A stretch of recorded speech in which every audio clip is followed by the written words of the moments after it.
Buenas tardes, muchísimas gracias a todos y a todas por asistir, a los medios de comunicación como siempre, para dar visibilidad a la presentación de este libro. Esta tarde tenemos con nosotros a Ángel Almela, que nos va a presentar su libro Los días en la Tierra.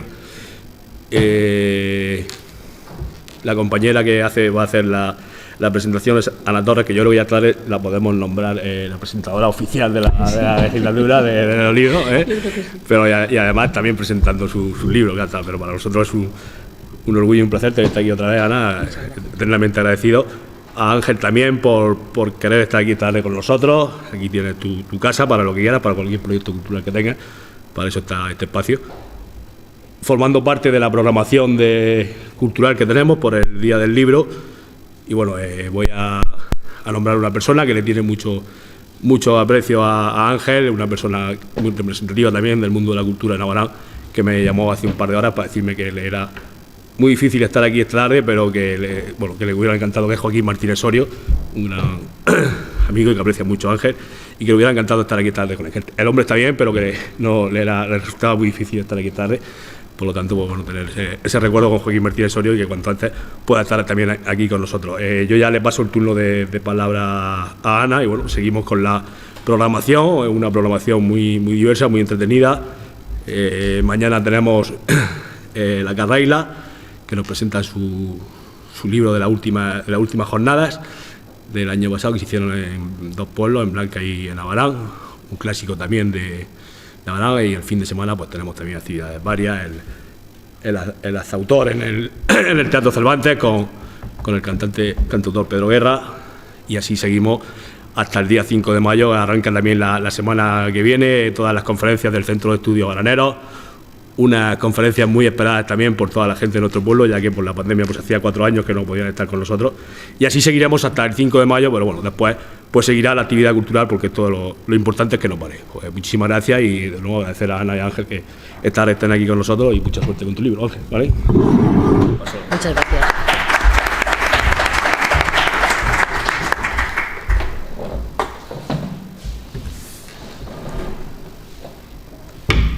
Buenas tardes. Como viene siendo habitual, quiero empezar dando las gracias a todo el personal competente que colabora y hace posible que se celebre este tipo de eventos, especialmente a la Concejalía de Cultura de nuestro Ayuntamiento de Abarán, a su concejal Felipe Carrillo, a Penélope por su gran labor, a la Biblioteca Don José Vargas por acogernos una vez más, a Mari Carmen, figura importante de este espacio, a los medios de comunicación por hacer llegar estos encuentros literarios, a todas las personas aquí presentes y en especial a Ángel Almela, amigo y compañero del grupo literario La Sierpe y el Laú, por haberme confiado esta tarde la introducción de su último poemario, Los días en la Tierra. Gracias, Ángel. Bueno, voy a hacer una pequeña introducción del recorrido de Ángel. Él es diplomado en Magisterio y licenciado en Pedagogía. Como poeta forma parte del ramillete de escritores más veteranos y con larga experiencia del panorama literario de nuestra región. Y ello porque durante más de 4 décadas se ha dedicado junto a su profesión al ejercicio activo de la lectura, la escritura y la divulgación literaria. Publicó sus primeros poemas en la mítica revista literaria El Caimán en los años 1976 hasta el 1978. Es miembro fundador del grupo de literatura La Sierpe y el Laú, cuya revista literaria coordinó entre los años 1981 y 2000, así como la colección Acanto desde 2009 a 2016. Su primer libro data de los años 80, El silencio de un latido, concretamente en el 1984. Después, Sabor a mar, en el año 1991. Le sigue Equipaje elemental, en el año 2007. Después, En el tono de las cosas que importan, en el año 2009. Al otro lado, Yo, en el año 2010. Conjurar el miedo con la palabra, en el año 2019, y Muro de carga, en el año 2020. También ha publicado poemas en numerosas revistas y publicaciones literarias, participado en recitales, mesas redondas y charlas sobre literatura y poesía. Asimismo, tiene publicaciones en libros y revistas especializadas en educación. Ha sido reconocido con el primer premio de poesía en el 4º Certamen Nacional de Poesía del CSIC, finalista en el 11º Premio Nacional de Poesía Ciudad de Jumilla, finalista en el Tercer Premio Nacional de Poesía Francisco Sánchez Bautista, finalista en el 7º Premio Nacional de Poesía Humberto Tejedor, mención especial del jurado en el 2º Premio Nacional de Poesía Aurelio Guirao y el primero ACSI del Memorial Mariano Camacho 2018. Y hoy está aquí para presentarnos su última obra, Los días en la tierra, compuesta por 46 poemas más un introductorio y un epílogo. Lo publica la editorial Murcia Libro. La portada es un trabajo de la artista murciana Carmen Molina Cantabella y recoge fundamentalmente obra escrita desde el confinamiento por la pandemia del COVID-19 hasta el otoño del año pasado. Desde mi punto de vista, contiene una manera clara y rompedora para expresar la reflexión, el sentimiento, el amor, el miedo, emociones donde cabe la duda y la incertidumbre, la introspección del ser humano. Él empieza dedicando este poemario a sus poetas nutrientes y causantes de su filosofía, poetas de la talla de León Felipe, Luis García Montero, Miguel Hernández, Antonio Machado y tantos otros, hasta llegar a su gran amigo y compañero de letras, el desaparecido Aurelio Guirao. Algunos versos de estos autores los podemos disfrutar en el interior encabezando los poemas. Y como ya es reconocido en Ángel, no podía faltar la mención a su compañera de vida, Ana, con un verso donde queda de manifiesto la complicidad propiamente dicha. La luz de mi cueva. El primero de los poemas lleva el mismo nombre que el título en cuestión, Los días en la tierra, y son esas pequeñas cosas que nos dejan trazas de realidad, como se refleja en este verso extraído, como el idioma que eligieron para mí. Nuestra existencia en el mundo está compuesta por días, y no todos ellos son iguales, o se manifiestan de la misma manera. Ángel los cataloga según sus vivencias. La primera parte, Días convulsos, la abre un fragmento de José Hierro, otro de sus poetas admirados. En ella, Ángel nos devuelve a aquel tiempo donde el apagón vital se produjo por mano de una pandemia que afectó al mundo en general, y cada ser lo vivió de una manera diferente, pero todas las personas sintieron el dolor, el miedo, la incertidumbre, la esperanza. Y también en esta parte, Ángel tiene su lado humano, enfrentando conversaciones consigo mismo y con Dios. Me quedo con sus brotes de paz interior y esperanza que puedo rescatar de sus reflexiones, de su verdad, de mis ganas de escribir, de la poesía atribulada, de cómo mirar la luz tardía, de la distancia que nos separa. De todo eso tengo la espera cargada, del poema La espera. La segunda parte nos la presenta unos versos de Antonio Lucas, otro poeta que influyó en él, Días de memoria. Esta vez tenemos a un ángel rebuscando en los vericuetos de la memoria, desempolvando recuerdos que al traerlos dejan un reguero de luz, como el poema Las manos de mi madre. Se regala y nos regala esa introspección antes citada, donde nos miramos y podemos constatar que el paso del tiempo solo deja memoria, y eso mismo seremos nosotros. Trae a sus días la experiencia de un concierto, la mirada del río, de sus calles, que yo también he hecho mías, y pone en la balanza todo lo aprendido con la madurez y la sabiduría ganada, como bien expone en su poema. Hasta llegar a la madurez, las palabras son una fiesta donde el tiempo es apenas una pompa de jabón, sin importancia, del poema Madurez. Marta Almela, su hija, contribuye con sus versos en esta tercera parte, Días de elocuencia. Esta vez, permitidme, hacer honor a sus propias palabras. Porque fue con nuestras salivas, llenas de ese amor que aquí no cabe, con las que aprendimos a encontrarnos. Yo misma he reconocido a un poeta agradecido por la vida, con su propio credo, dejando atrás aquellos sueños inconclusos que ahora toman forma al lado del amor y de la gratitud de la vida y su contenido, porque él mira por la ventana, se asoma al espejo del día y se reconoce con todos los tiempos por vivir. Es la propia elocuencia del saberse aquí y así lo plasma en este poema. Ha pasado un tiempo y el flexo, los libros, el tocadiscos, el sillón, el piano, el cuadro, la cama y mi vida. Ahora sí, todo está en su sitio. Del poema, todo en su sitio.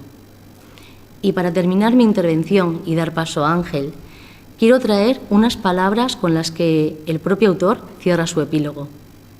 Escribo para reconstruir herramientas que fortalezcan el poder de la intimidad del lector y también para interpelarlo en este tiempo convulso, y si encuentra versos que le toquen, que goce sin límite, como de la belleza de las horas en esta tierra. Y yo tengo que decirte, Ángel, que he cumplido con tus deseos, los he leído, los he hecho míos y los he disfrutado. Así que muchísimas gracias y muchísimas gracias a vosotros.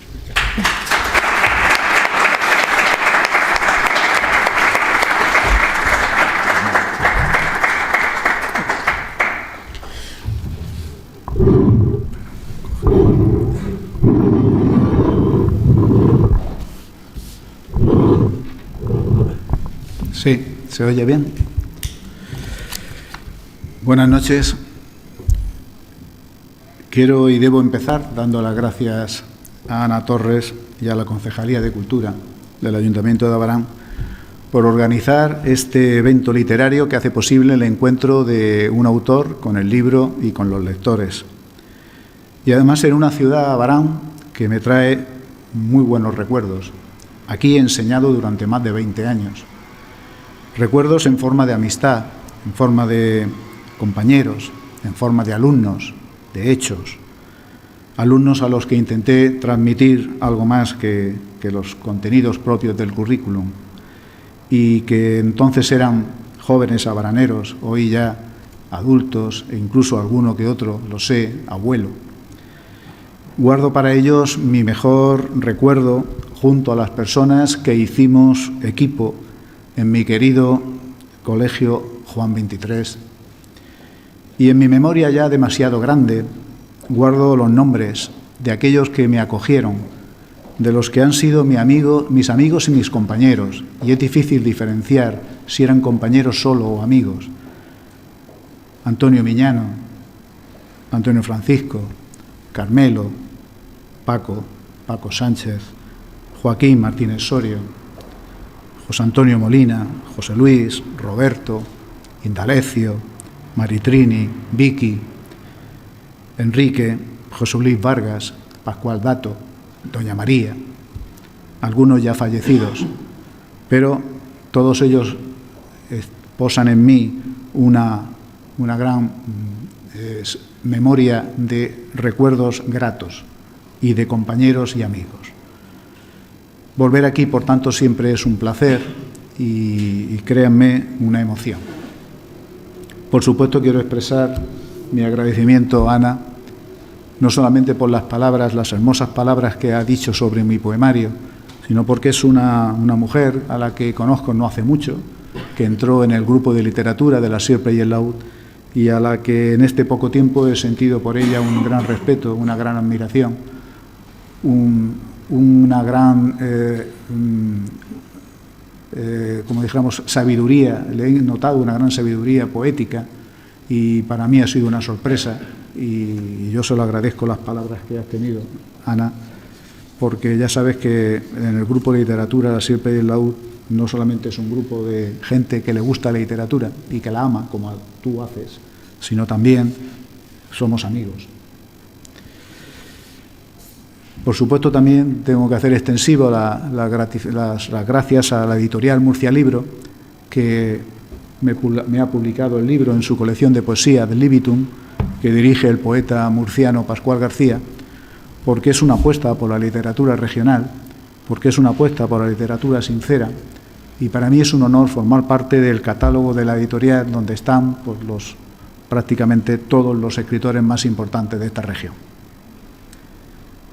Y, por supuesto, agradecer a todos vosotros que estáis aquí. Entre todos vamos a convocar a la poesía. Como decía el viejo poeta León Felipe, la poesía llega porque la he llamado yo. Bueno, pues al final creo que lo que pretendo yo esta tarde aquí con vosotros es convocar a la poesía a través de los versos de mi libro y compartirlo juntos. porque al fin y al cabo, al final, la esencia de cualquier libro es que lo hagáis vuestro, que habite en vuestros ojos. Por lo tanto, el autor desaparece en el momento en que lo entrega y sois vosotros los verdaderos protagonistas de cargar con los versos del autor. Empiezo con un poema introductorio que ocupa la contraportada también, porque en su último verso da título al libro. Como una risa súbita en mitad de un llanto, como una culpa sin remordimiento aparente, como un verso de León Felipe, como un corazón maleable como la arcilla, como el idioma que eligieron para mí, como unos análisis con resultado en cáncer, como unas llaves abandonadas desde hace tiempo, como una suite de Pink Floyd, como fluyen las palabras en los auriculares, como una especia que se añade a todo, como una noche con bares, como una noche sin bares, como habitaciones con vistas, como la acreditación de un intruso, como esa verdad que corroe como el ácido, como el silencio demasiado largo del teléfono, como una casa con moscas, como una canción de los Beatles, como los números de teléfono olvidados en una libreta, son los días en la tierra. Este poema os puede dar la idea como es el frontispicio del libro, porque el libro que presenta tiene un punto de partida, hablarme y a partir de ahí hablaros, establecer un diálogo. ¿De qué habla el libro?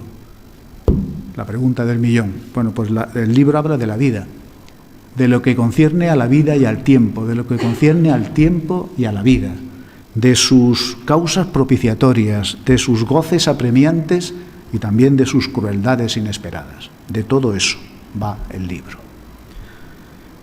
En mis 6 libros anteriores hay dedicatorias a mis hijos, a mi familia, a mis nietos, incluso el anterior. Y en este podréis ver que hay 2 dedicatorias. Una de ellas es a los poetas que a través de ellos me han ayudado a entender y a querer la poesía. Forman parte de mi educación sentimental y a ellos les debo mucho, porque me han hecho amar la poesía a través de sus versos. Poesía que yo sigo considerando necesaria, como cuando Celaya dijo aquello de poesía necesaria como el aire que exigimos 13 veces por minuto. De todos ellos he bebido en mi historia particular, porque al final creo que, como dice bien el poeta Antonio Lucas, la historia de la literatura es una historia de sedimentos. Todos escribimos a partir de otros que han escrito y nos sirven para tomar impulso y para intentar encontrar nuestra propia voz. Mi historia personal con la poesía es una historia de compañero de viaje. De ahí mi homenaje al dedicarles también el libro. Además, creo que cuando se quiere estudiar un poeta, no hay nada mejor que estudiar en qué poeta se ha basado, ver la biblioteca de ese poeta. A veces es la mejor referencia para poder conocer la obra de un poeta. Poetas que a mí, todos estos, que ha citado antes Ana, me enseñaron a creer que la poesía no debe estar en libros cerrados, porque ella siempre va un poco más allá. Que la poesía es como una luz encendida, como un compromiso y también una oportunidad de expresar opiniones que incluso es capaz de retorcer la propia gramática. La poesía nace quizá de un silencio y llega al final a otro silencio y por en medio la calentura del idioma. Poesía es también un mapa. Es un mapa con brújula. Es un mapa sin brújula. Es muchas más cosas de las que parece que se ven. Poema de la página 91, a veces la poesía.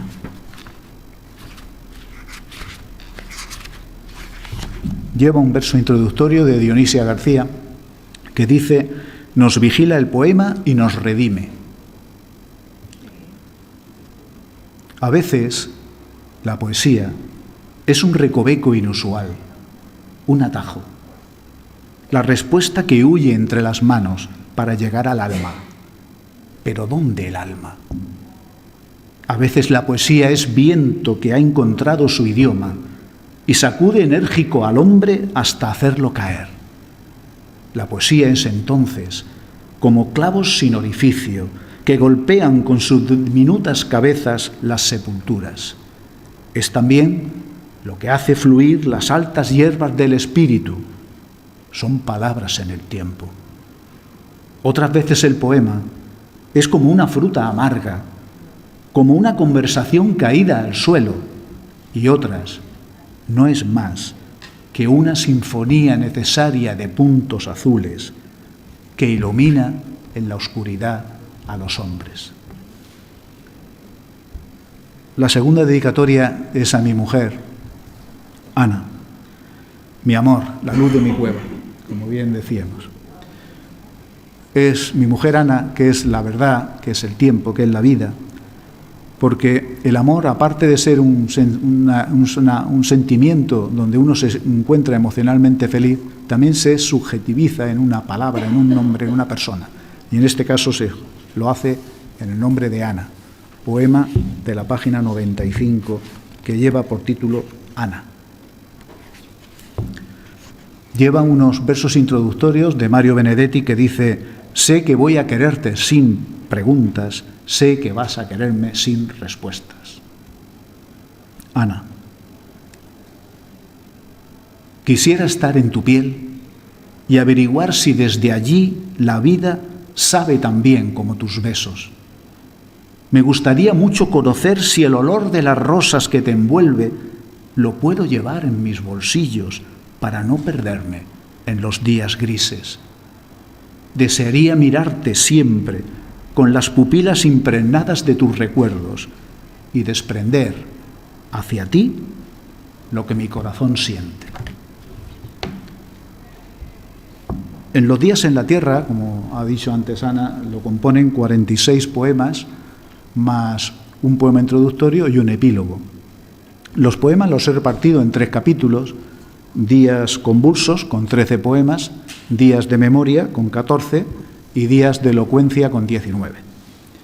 Un libro que fui creando, excepto algún poema que encontré suelto y que venía bien para la finalidad del libro, durante y después de varios acontecimientos recientes, y entre ellos uno de los más importantes que ha sufrido la humanidad, como es la pandemia del COVID y sus consecuencias. En realidad, este libro nace de la colisión de 2 momentos de quiebra. Una quiebra de aquel presente, por la pandemia, y otra quiebra personal que me tambaleó. Sin pretender dar muchas explicaciones sobre mis poemas, porque pienso que al final es el lector, como he dicho antes, el que cierra el libro y lo define, y porque la poesía es un espacio donde andamos muchas veces a tientas, no es una ciencia pura, y por lo tanto es difícil de definir. Creo que en un acto como este, pues algo sí tendré que decir sobre mis poemas, claro. Yo diría que el poemario es como un mosaico con texelas de diferentes colores y diferentes texturas, como una vidriera con sus sombras y sus luces, y, si me lo permitís, como un delicado álbum de sellos personal. Hasta donde yo sé del libro, es el libro más maduro que he hecho, porque es una apuesta por mirar desde dentro hacia afuera sin tapujos, sin consideraciones ni prejuicios, tras varios años escribiendo versos. En una reciente crítica que me ha hecho el catedrático de literatura, Francisco Javier Díez de Revenga, dice que es como si me hubiese desprendido de alambiques complejos y solamente confiase en la palabra poética propia. Y creo que acierta.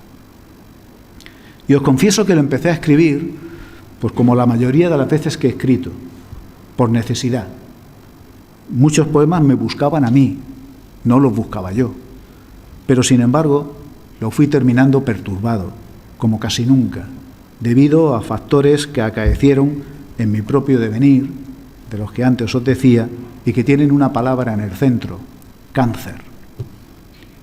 No conozco a ningún poeta que no escriba untado por su propia biografía. La poesía no se impone. Uno se tambalea en ella y deja en la mirada, pues, del poeta, pozos para la reflexión y para la manifestación de lo que le pasa.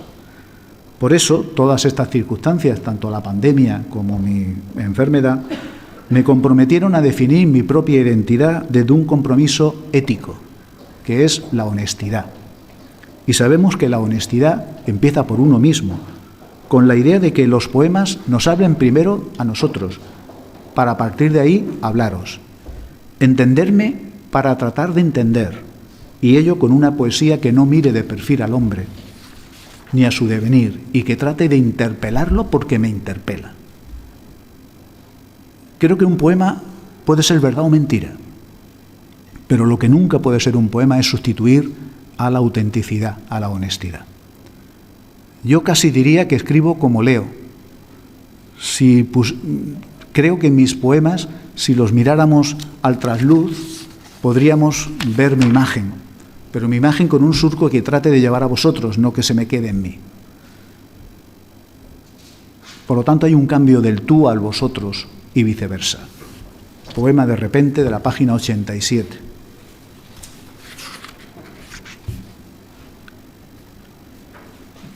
Tú, de repente, que entras por la puerta, como el sol iluminando a cuchillada en los campos, como la sed saciada de inmediato, y ya todo vale.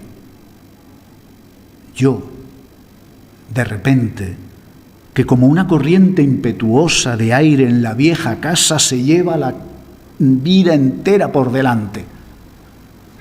Yo, tú, nosotros.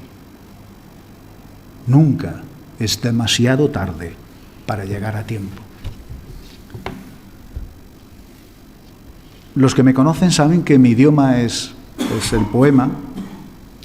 Recuerdo en la escuela que yo llevaba mis poemillas y llevaba mis libros publicados para que mis compañeros, para regalarlo a mis compañeros. Y con él, con la poesía, este idioma, llevo más de 40 años. Desde aquellos tiempos míticos de la revista Caimán, que decía Ana, que sacábamos en la transición y que repartíamos por las calles mirando de soslayo si venía la Guardia Civil. Y uno, conforme va escribiendo poesía, va creciendo y va aprendiendo. Uno crece con la poesía y ésta se convierte en una especie de espejo íntimo donde va configurando sus emociones. Leí no hace mucho decir que el poeta es como, la poesía de un autor es como una psicofonía de uno mismo.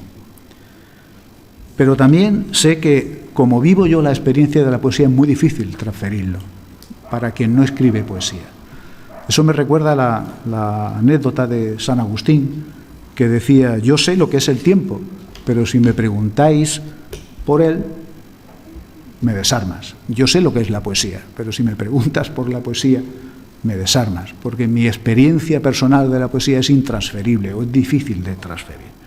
Sin embargo, sí puedo decir que he intentado en todos mis libros mantener un tipo de poética vital, donde todas las emociones quepan, porque creo que es una necesidad poética recogerlas todas las emociones e intentar hacer versos con ellas. Nunca he creído en la poesía que es un punto de fuga, una elevación, algo que está por encima. No, creo que la poesía nos ancla a la vida. La poesía, al menos a mí, creo que tiene una utilidad muy importante y que hay que transmitir a los niños desde la escuela, y es que nos ayuda a entender el mundo en que vivimos. En esa primera parte de Días Convulsos, que por cierto son 13 poemas, no supe otra palabra que explicara mejor lo que estaba pasando, pues son poemas que hablan no solamente de la pandemia, sino trato de ahí hablar también de la enfermedad, del dolor, de la desesperanza, de la espera y de la esperanza también, claro. Por eso algunos poemas llevan el signo indeleble de un sentimiento trágico y de la duda. Aquellos meses, de los que hace poco hemos cumplido 3 años, fueron un tiempo en que la realidad quedó impregnada de un sentimiento negativo, desmoralizante. Un tiempo donde hubo que reposar la vida, frenar y reflexionar.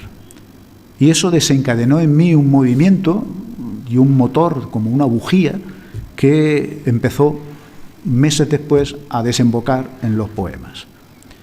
Desde ahí, mis poemas, en esta parte, quizá alguien los pueda decir que son excesivamente emotivos, pero es que al final yo creo que no supe recogerlos y que llevaron su propio camino, porque la finalidad del poema no es que cuente mi dolor, sino que ese dolor lo conviertas tú, lector, en tu dolor, o que cuente mi alegría, sino que esa alegría la conviertes tú en tu alegría y te emociones y te diga cosas. Siempre recuerdo la frase de Jorge Juan Iroa, poeta amigo del grupo de la Sierpe y la U, que tú no conociste, pero una persona impresionante, que decía que la poesía es sentimiento que se consume de tal forma que si no está construida con sentimientos, no hay nada que consumir. De esta época, el poema Abril de 2020, de la página 17. Lleva unos versos introductorios que conoceréis, de Carlos Toro, que dice: resistiré para seguir viviendo, soportaré los golpes y jamás me rendiré. En aquel atardecer de abril, el mundo pasó a ser opaco y ya nada urgía. Ni el círculo rojo del ocaso, ni el balanceo ralo de los árboles, ni una fe puesta en cuarentena, ni el ruido de los coches que explotaban el silencio, ni el tumulto inexistentes de las gentes. Me quité los zapatos y deslicé el camino, y la noche se fue echando encima de aquel día, dejando bajo mi piel un escándalo de pájaros. En un momento de la creación del poema, un diagnóstico de cáncer hizo que tuviera que revisar no propiamente mi vida y, por supuesto, mi poesía.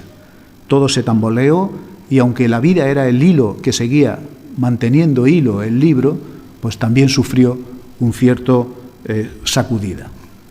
Esta circunstancia está reflejada en el libro porque creo que escribir un poema también es hacer una declaración ética, compromete al autor, lo expone, lo desnuda, y de ahí, como decía antes, no puede haber engaño. El siguiente poema que quiero leer está escrito en esta época, justo en esos momentos, en donde, como decía Cela, cada hora pesa y la última mata. Se llama Si me llamas, y es un poema donde, desde la aceptación del destino y haciendo una reflexión sobre lo que había sido mi vida, tengo un diálogo con la muerte y le digo que espere. Si me llamas, página 31.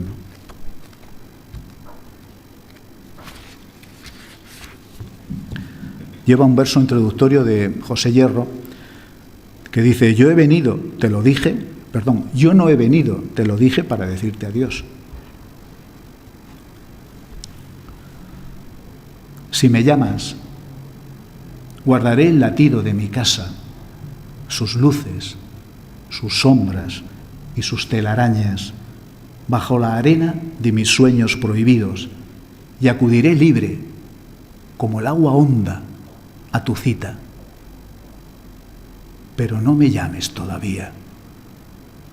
Si me llamas, golpearé el saco de mi tiempo para desprender de él lo mejor junto a vosotros, y acudiré limpio, como un sol en llamas, como el mar, a tu cita.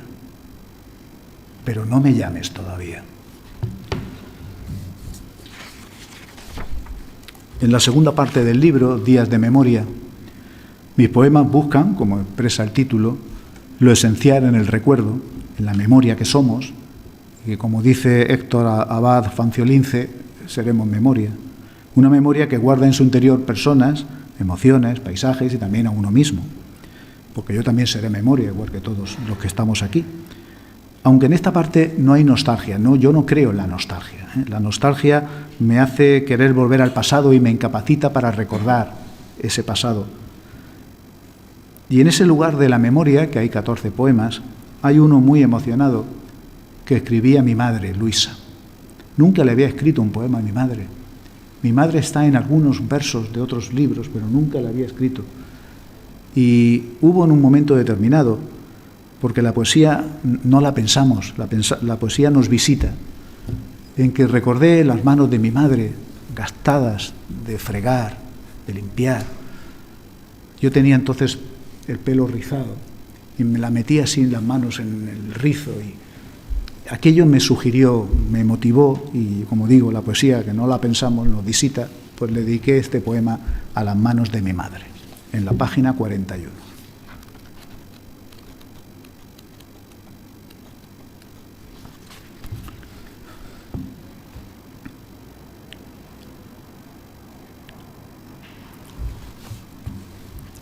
Este poema siempre me pasa lo mismo, y lo he leído 1000 veces, lo he...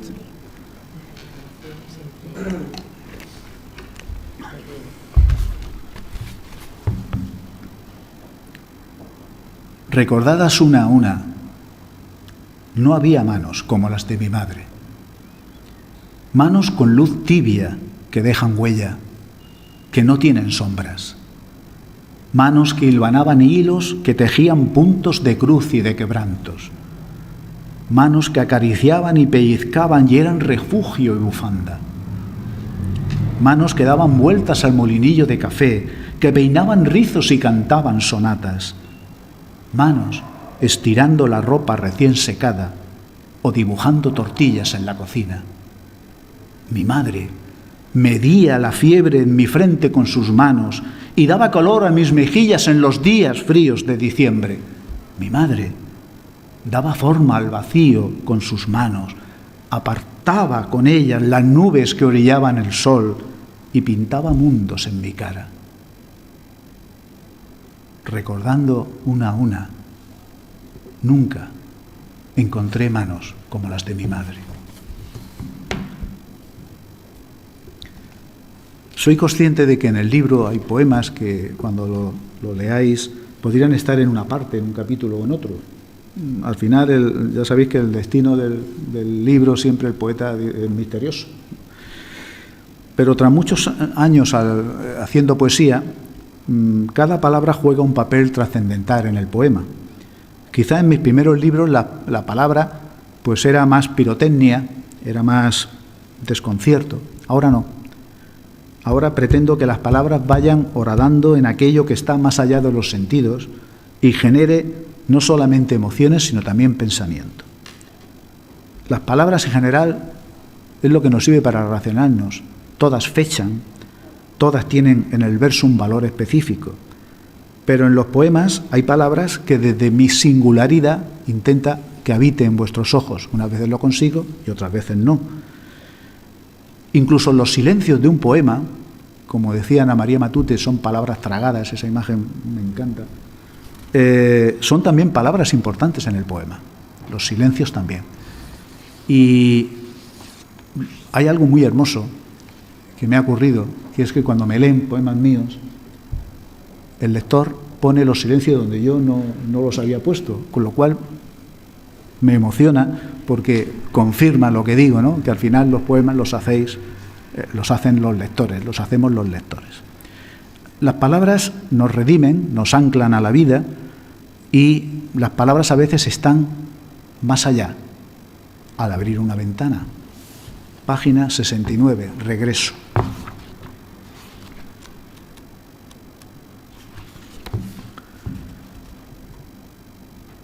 He oído que has vuelto ya a casa, que no hablas, que se te ha dormido el alma, que has cerrado las ventanas y sumergido tu cuerpo en la niebla espesa de los días anclados en la nada. He oído que has vuelto ya a casa, que tienes una veladura en la mirada, que estás como ausente, que tu pecho está descarnado y hundido y no dices nada. ¿Acaso la rotundidad del viaje, la forma de tu nube y el bucle de la vida te han dejado sin habla? ¿Acaso eres solo una conversación con palabras cosidas al suelo y no dices nada? No temas si es así. Las palabras te encontrarán cuando abras la ventana.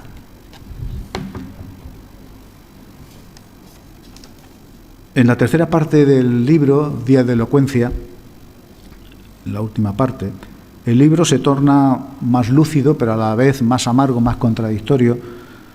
Yo entiendo la elocuencia como una fuerza expresiva que es capaz de conmover y también de expresar de manera clara lo que uno quiere decir. A mí me gusta vivir, no solamente estar. Y si la vida te da un revolcón en un momento preciso, vivir la vida para que vuelva todo a tener su sitio es un reto y es una emoción y es un tema poético. No creo, como Alejandra Pizarnik, la poeta argentina, que escribir un poema sea reparar una herida, pero sí que la poesía te hace activar tiempos íntimos, y te saca verdades. Bueno, pues hay un poema donde las piezas en un momento determinado se han caído, se han desordenado, pero en otro momento determinado vuelven a su sitio. Se llama Todo en su sitio, de la página 105. Y voy acabando.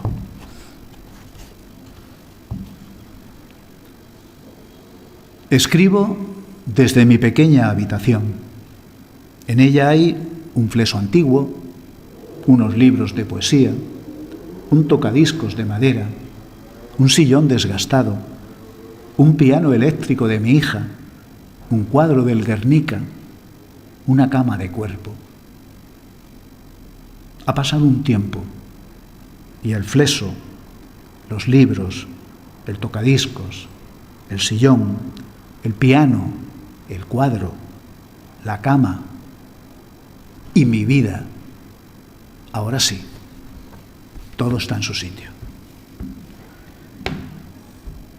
Y termino pues con el último poema que cierra el libro, que creo que es un poema que exactamente hace eso, cierra el círculo del poemario, le da sentido a todo, y porque tiene un mensaje fundamental que no podemos nunca olvidar, y es que la vida lo es todo. Por lo menos ese es el mensaje final del libro, que la vida lo es todo, y se llama así, La vida lo es todo, último poema de la página 107.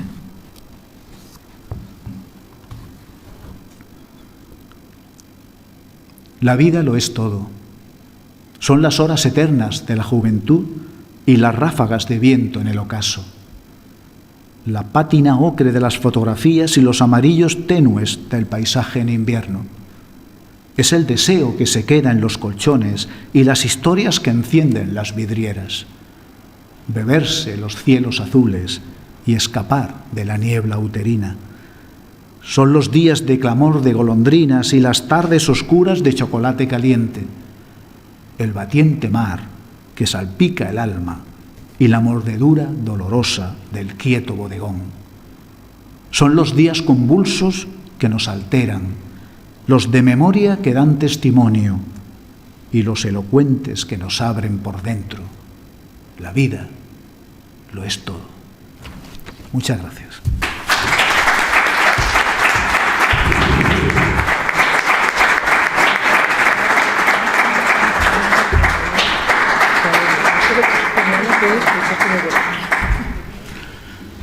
Si tenéis alguna pregunta que sepamos, y si queréis que os firmara el libro, si queréis, pues también estoy aquí dispuesto para todo. De verdad, muchas gracias por estar aquí.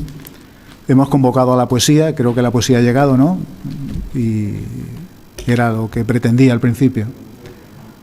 La poesía llega porque la he llamado yo, la hemos llamado.